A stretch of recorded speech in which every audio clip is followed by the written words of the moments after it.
Assalamualaikum warahmatullahi wabarakatuh. Kami di sini berlima dari kelompok F, Prodi Teknik Industri kelas 23A B.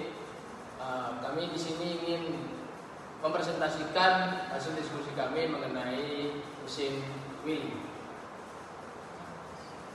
Perkenalkan, nama saya Muhammad Wahyu Fikri Nuryanto. NIM saya 10 11 72 30 34. Perkenalkan, nama saya Kristiawan, NIM saya 10 11 72 32.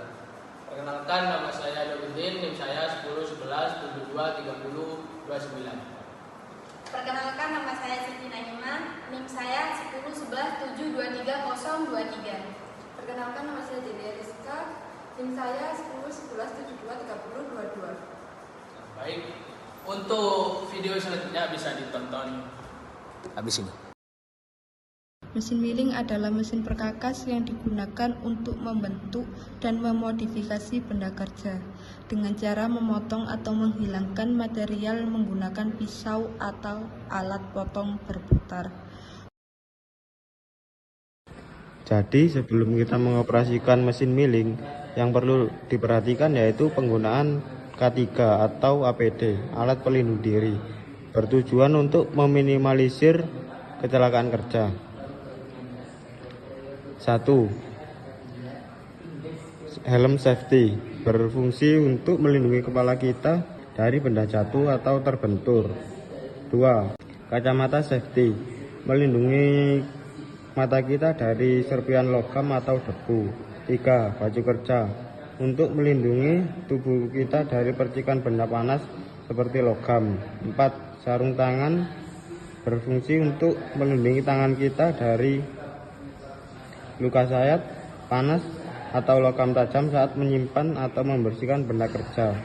5. Sepatu safety berfungsi untuk melindungi kaki dari benda berat yang jatuh seperti logam panas dan terpeleset di area kerja yang berminyak atau licin. Selanjutnya yaitu tentang komponen yang ada di dalam mesin milling, yaitu nomor 1, base atau alas mesin. Alas mesin menjadi bagian yang paling bawah. Fungsi dari bagian ini yaitu sebagai fondasi atas mesin milling. Selain itu juga berfungsi untuk tempat pembuangan coolant yang tidak dipergunakan lagi. Yang kedua ada badan atau kolom mesin. Bagian badan atau kolom mesin ini mempunyai ciri khas berbentuk seperti ekor burung dalam posisi tegak, yang berfungsi sebagai gerak turun naiknya lutut yang membawa meja dan sadel. Fungsi lain dari badan mesin yaitu sebagai tempat kedudukan atau penopang untuk bagian mesin lainnya. Yang ketiga ada lutut atau kni. Pada bagian ini mempunyai 2 buah alur yang berbentuk seperti ekor burung tegak lurus. Satu dari ekor tersebut berpangsangan dengan sadel, sedangkan ekor lainnya berpasangan dengan kolom atau badan mesin. Lutut ini juga terbuat dari besi yang dicor, sama seperti alas mesin. Pada lutut ini terdapat beberapa roda yang berfungsi untuk mengatur suatu gerakan secara otomatis. Yang keempat ada sadel. Untuk bagian ini terletak di antara meja mesin dan lutut atau kni. Salam ini mempunyai bentuk persegi dan juga terbuat dari material besi yang dicor. Gerakan yang dihasilkan oleh sadel ini yaitu maju dan mundur hingga melingkar. Dapat pula dikunci ke bagian lutut saat dibutuhkan.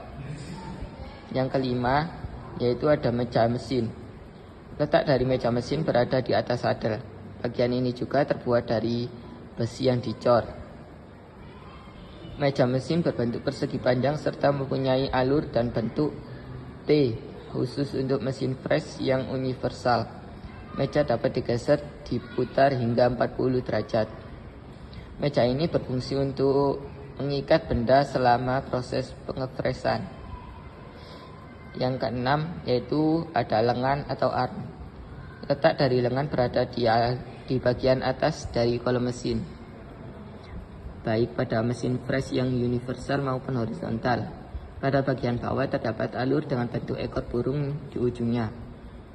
Ujung lain dari lengan berfungsi sebagai tempat pendukung untuk abor yang juga mempunyai alur dengan ekor burung. Yang ketujuh, komponen dari mesin milling yaitu spindle. Spindle menjadi bagian yang paling penting di antara bagian mesin press lainnya. Fungsi dari spindle sendiri untuk menahan alat potong dari mesin ini, sekaligus sebagai tempat untuk arbor pada mesin press horizontal. Yang kedelapan yaitu arbor. Bagian arbor ini mempunyai fungsi untuk ekstensi atas spindle. Selain itu, arbor juga dapat digunakan untuk memegang alat potong atau pisau press, serta dapat berputar searah dari pemakanan alat potong. Yang kesembilan yaitu ada arbor support atau pendukung arbor. Untuk arbor support mempunyai fungsi sebagai pendukung arbor. Nah, untuk cara kerja mesin milling itu ada 6 poin di sini. 1. Pemasangan benda kerja. Benda kerja yang akan dimilling dijepit pada ragum atau meja mesin. Pemasangan harus kuat agar benda kerja tidak bergerak saat cutter berputar. Nah, nomor 2, pemilihan alat potong. Alat potong atau cutter dipilih sesuai dengan bentuk dan material benda kerja. Cutter yang sesuai akan menghasilkan hasil yang presisi dan efisien. Ketiga, pengaturan posisi. Posisi cutter diatur sesuai dengan desain yang diinginkan. Mesin milling memiliki sistem koordinat X, Y, dan Z untuk mengatur posisi cutter secara presisi. 4. Pemotongan. Nah, cutter yang berputar menyayat benda kerja, menghapus material sesuai dengan desain yang diinginkan. Benda kerja dan meja mesin digerakkan bersama-sama untuk membentuk yang diinginkan. Jadi harus bersama-sama untuk pemotongannya.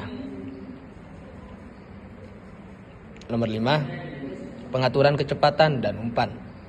Kecepatan putaran cutter dan kecepatan pemakanan benda kerja diatur untuk mendapatkan hasil yang optimal. Kecepatan dan umpan yang tepat akan meminimalkan panas dan memberikan hasil yang halus. Nomor 6, pengecekan hasil. Setelah pemotongan selesai, hasil pekerjaan diperiksa untuk memastikan presisi dan kualitasnya. Jika diperlukan, pemotongan dapat diulang atau disesuaikan untuk mendapatkan hasil yang lebih baik. Jadi, kesimpulan dari mesin milling sendiri ialah digunakan untuk membentuk dan memodifikasi benda kerja dengan cara memotong atau menghilangkan material menggunakan pisau atau alat potong berputar